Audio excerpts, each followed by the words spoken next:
Hello, curious scientists. Have you ever wondered what happens inside a jar of water if you just leave it alone? Imagine we take a clear glass jar, we fill it with some ordinary water from a pond or even a puddle. Then, we screw the lid on really tight, making a tiny world sealed off from everything outside. It's like creating a mini aquarium, but without any fish. At first, the water looks clear and maybe a little bit boring. You can see right through it to the other side. There might be a few specks of dirt floating around, but that's about it.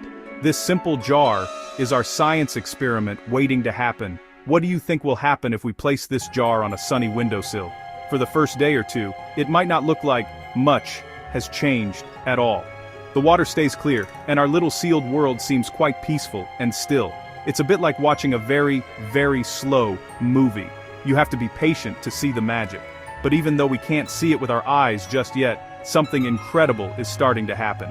Tiny, microscopic life forms, too small for us to notice, are waking up inside the water. They are getting ready for a big change. After a few more days pass, you might start to see something new.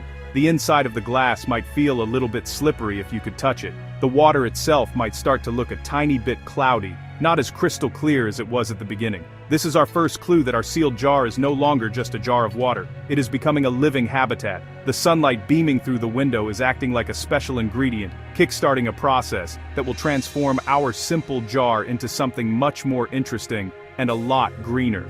What could be causing this mysterious change? The secret is all down to some very special, tiny living things that were hiding in the water all along. These are not animals, and they are not big plants with roots and leaves. They are incredibly small, and they were just waiting for the right moment to grow. The sunlight gives them the energy they need, just like a big breakfast gives you energy to play. Our boring jar of water is about to become a bustling home for millions and millions of tiny green organisms. Let's find out exactly what they are, and how they perform this amazing green magic trick right before our eyes. So, what are these tiny green things causing all the fuss? They are called algae. It's a funny word, isn't it? Algae.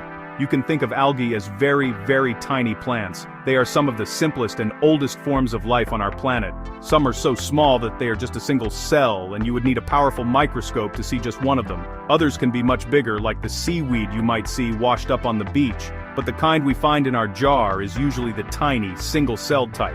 They float around in the water like little green specks. Just like the big plants in a garden, algae need a few things to live and grow. The most important thing they need is light. Algae use sunlight to make their own food, in a brilliant process called photosynthesis.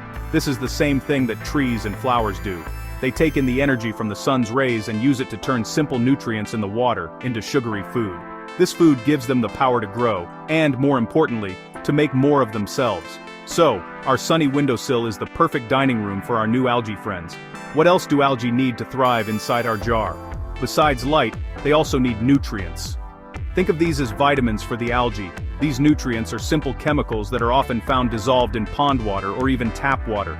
Things like nitrogen and phosphorus are like a super healthy meal for algae.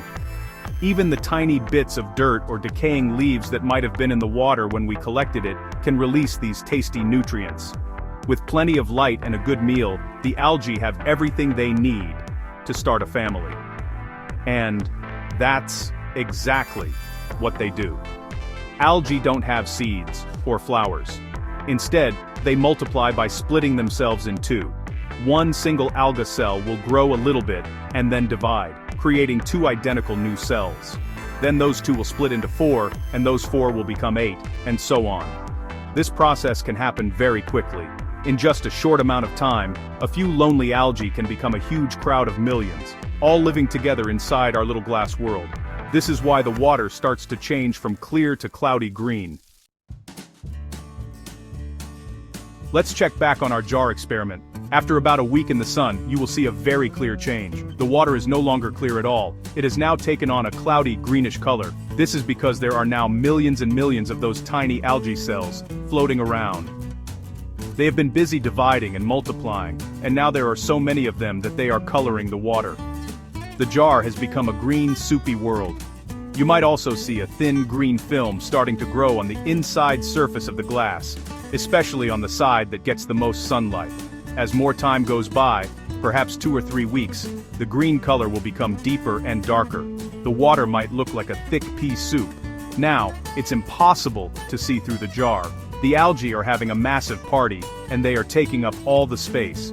During the day, you might even see tiny bubbles forming on the green slime or rising to the top of the water. What could these be? Those bubbles are oxygen. It's a waste product from when the algae make their food through photosynthesis. They are breathing out oxygen, just like plants do.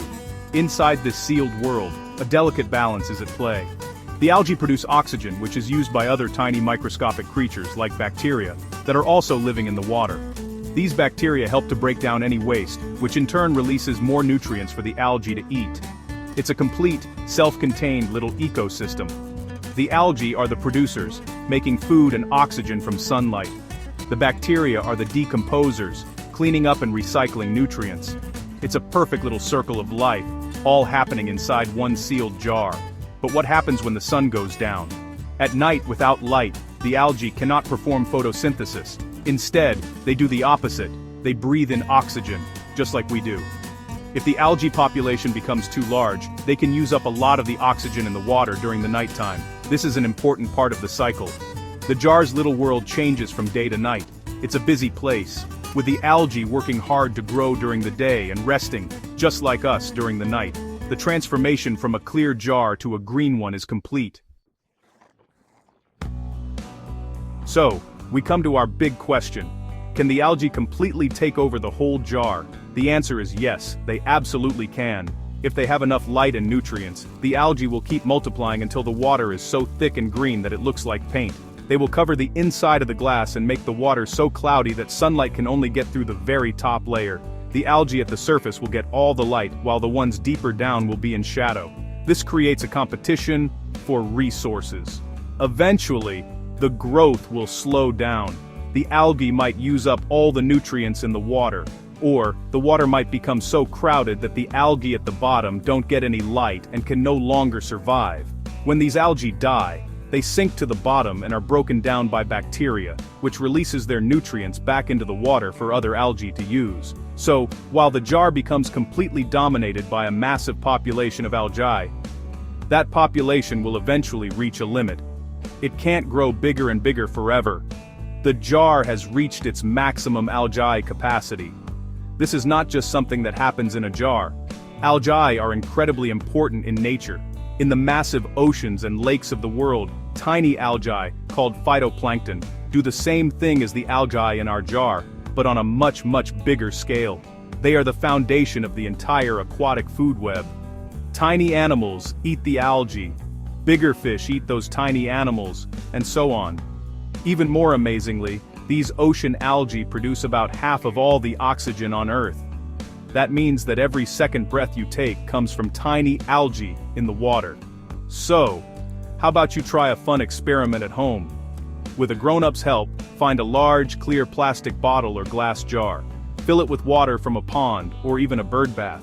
Screw the lid on tight and place it on a windowsill where it gets plenty of sunlight. You can even set up 2 jars, one in the sun and one in a dark cupboard. Make a science journal and draw what you see every few days. You'll be able to watch your very own green world come to life and see for yourself just how powerful these tiny plant-like powerhouses can be.